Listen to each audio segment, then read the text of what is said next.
हाँ, मुझे भी कुछ अजीब लग रहा है। चल छोड़ ये सब, हम जल्दी पानी भर लेते फिर घर चलते हैं।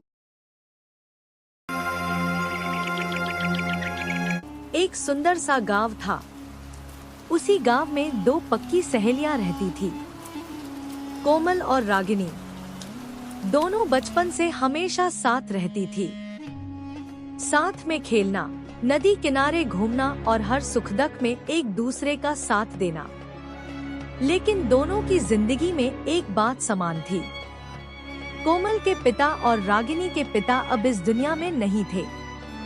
कोमल की माँ रेखा और रागिनी की माँ सुनीता ने ही बड़ी मेहनत और संघर्ष करके अपनी बेटियों का पालन पोषण किया था। धीरे धीरे समय बीतता गया और दोनों सहेलियां बड़ी हो गई। सुबह का समय था। तभी कोमल अपने हाथ में खाली घड़ा पकड़कर अपनी सहेली रागिनी के घर के पास पहुंचती है। रेखा और सुनीता भी वहीं बैठी थी। रागिनी, कहाँ हो तुम? आज पानी भरने नहीं चलना है क्या? देख लेना, अगर देर हो गई ना तो कुएं के पास इतनी लंबी लाइन लग जाएगी कि दोपहर हो जाएगी हमारी बारी आने में। कोमल की आवाज सुनकर रागिनी तुरंत अपने घर के बाहर आई। दोनों की माँ घर के बाहर खाट पर बैठी बातें सुन रही थी। अरे अरे, आ गई मैं कोमल। तू तो सुबह सुबह पूरा गांव सिर पर उठा लेती है, इतना क्यों चिल्ला रही है? आज फिर देर हो गई ना तो हमें घंटों धूप में खड़ा रहना पड़ेगा। जल्दी चल।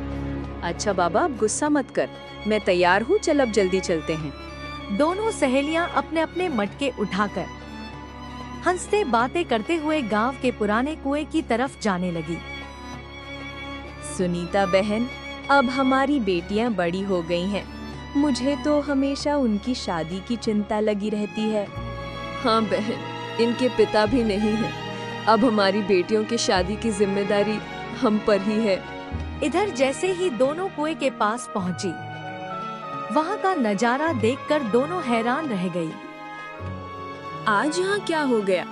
रोज तो सुबह सुबह इस कुएं के पास इतनी लंबी लाइन लगी रहती है कि खड़े खड़े पैर दुख जाते हैं, लेकिन आज यहाँ एक भी इंसान नहीं दिख रहा। हाँ, मुझे भी कुछ अजीब लग रहा है। चल छोड़ ये सब, हम जल्दी पानी भर लेते फिर घर चलते हैं। लाने पड़े मुझे, हर घर पर जाकर लोगों की बातें सुननी पड़ी। कोई कह रहा था कि तुम्हारा आदमी निकम्मा है, कोई कह रहा था कि मुफ्त की रोटियां तोड़ने की आदत पड़ गई है। आखिर कब तक मैं ये सब सहती रहूं? रमेश चुपचाप सिर झुकाए बैठा रहा, लेकिन उसके पास कोई जवाब